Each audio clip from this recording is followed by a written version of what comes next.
नमस्ते दोस्तों। आज की कहानी उन रहस्यों की है जिनके बारे में लोग बात करने से भी डरते हैं। अगर आप में हिम्मत है तो मेरे साथ आखिर तक बने रहिए। काली हवेली का रहस्य। रात के सन्नाटे में जहां चांद की रोशनी भी डर के साये में सिमट जाती थी, एक सुनसान सड़क एक वीरान हवेली की ओर जाती थी। इस हवेली को काली हवेली के नाम से जाना जाता था। शहर से मीलों दूर घने जंगलों के बीच बसी यह हवेली कई दशकों से खाली पड़ी थी। स्थानीय लोगों की माने तो यहाँ बुरी आत्माओं का वास था और जो भी रात को वहाँ रुकने की हिम्मत करता वह कभी वापस नहीं लौटता था। राहुल, एक उत्साही यूट्यूबर, इन सब कहानियों को बकवास मानता था।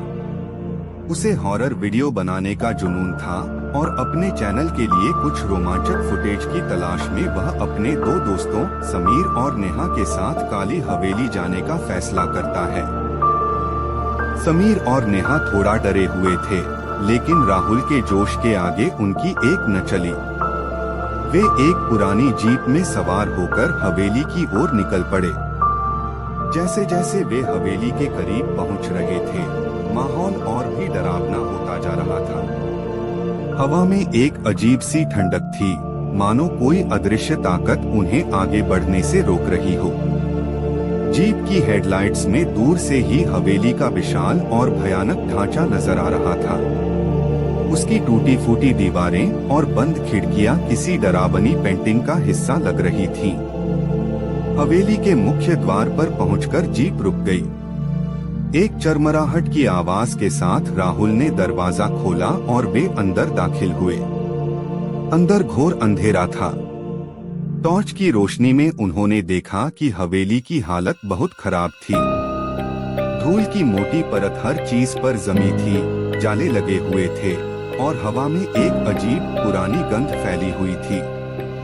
राहुल ने अपना कैमरा ऑन किया और रिकॉर्डिंग शुरू कर दी। तो दोस्तों, हम पहुंच चुके हैं उस बदनाम काली हवेली में, जिसके बारे में कहा जाता है कि यहाँ आत्माएं भटकती हैं, उसने उत्साहित होकर कहा। वे धीरे धीरे हवेली के कमरों में घूमने लगे। हर कमरे की अपनी एक कहानी थी, जो दीवारों पर लगी धुंधली तस्वीरों और पुराने फर्नीचर से बयां हो रही थी। एक कमरे में उन्हें एक पुराना पियानो दिखाई दिया, जिस पर धूल जमी थी। नेहा ने डरते डरते उसकी एक चाबी दबाई, लेकिन कोई आवाज नहीं आई। अचानक उन्हें ऊपर की मंजिल से किसी के चलने की आवाज सुनाई दी। कौन है? समीर ने डरते हुए पूछा।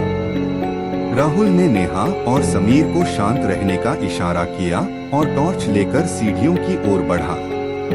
सीढ़ियां लकड़ी की थीं और उन पर कदम रखते ही चरचर की आवाज आने लगी।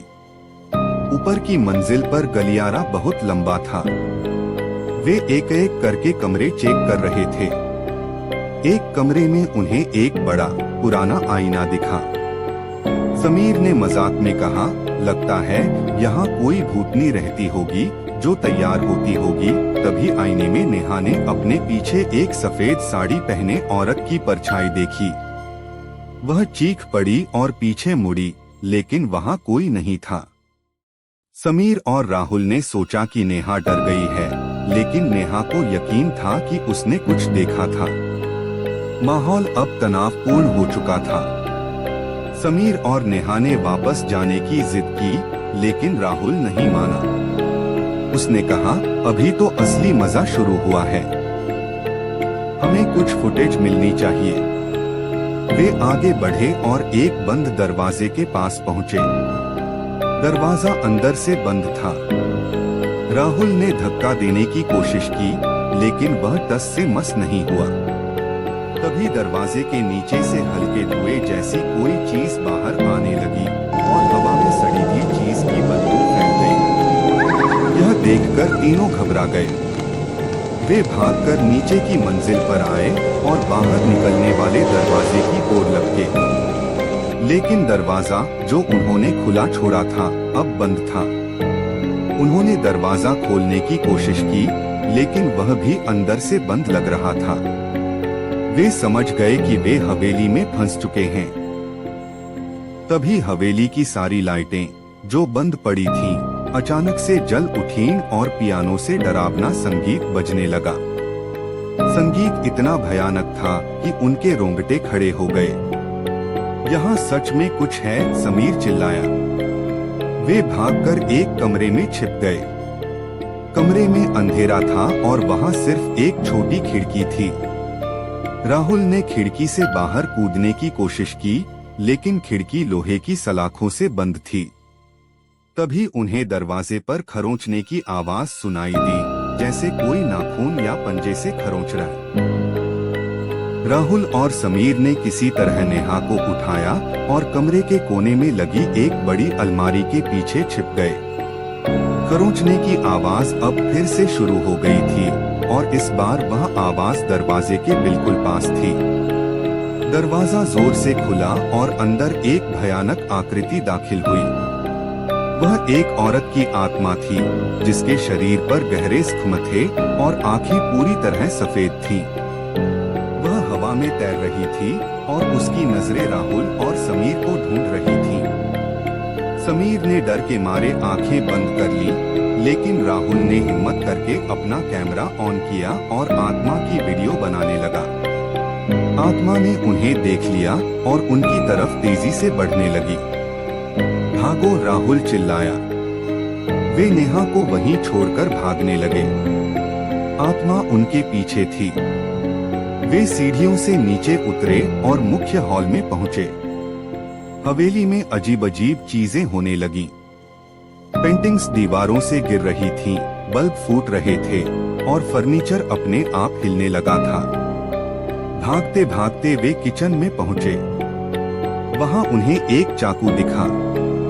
राहुल ने चाकू उठा लिया, लेकिन उसे पता था कि एक आत्मा पर चाकू का कोई असर नहीं होगा।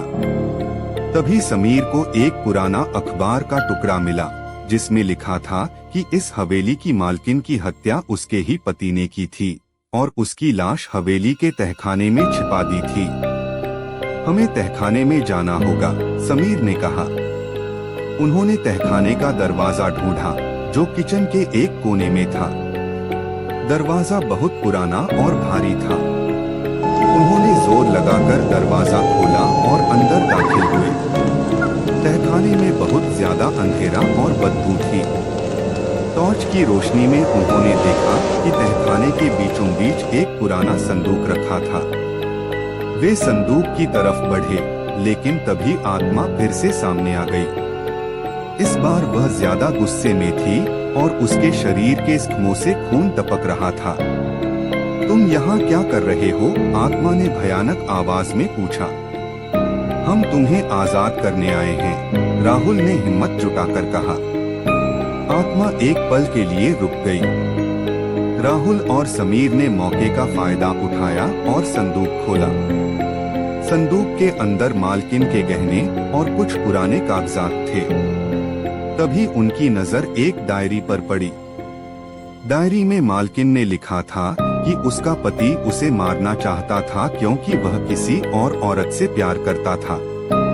आत्मा उनके पास आई और राहुल के हाथ से डायरी छीन ली। उसने डायरी पढ़ी और फिर जोर से रोने लगी। उसका गुस्सा शांत हो गया और वह राहुल और समीर की तरफ देखने लगी। मेरा पति, उसने मुझे धोखा दिया, आत्मा ने कहा। हम जानते हैं। हम तुम्हारी कहानी दुनिया को बताएंगे, समीर ने कहा। आत्मा ने उन्हें अपना पति का नाम बताया और उनसे कहा कि वे उसकी मौत का बदला लें। राहुल ने उससे वादा किया कि वह सच सबके सामने लाएगा। वादा सुनते ही आत्मा का शरीर रोशनी में बदल गया और वह हवा में गायब हो गई। हवेली में सन्नाटा छा गया। लाइटें फिर से बंद हो गईं और पियानो भी बजना बंद हो गया। राहुल और समीर भागकर नेहा के पास गए, जो अभी भी बेहोश थी। उन्होंने उसे उठाया और बाहर की ओर भागे। बाहर आकर वे जीप में बैठे और शहर की ओर निकल पड़े। शहर पहुंचकर उन्होंने पुलिस को सारी बात बताई और सबूत के तौर पर राहुल के कैमरे की रिकॉर्डिंग दिखाई। पुलिस ने जांच शुरू की और मालकिन के पति को गिरफ्तार कर लिया। काली हवेली का रहस्य सुलझ चुका था। अब वह हवेली खाली नहीं थी, बल्कि उसमें एक शांति बस चुकी थी। राहुल का यूट्यूब चैनल बहुत पॉपुलर हो गया, लेकिन उस रात का डर आज भी उनके दिलों में जिंदा था। वे जान चुके थे कि दुनिया में कुछ ऐसी चीजें हैं जिन्हें विज्ञान भी नहीं समझा सकता।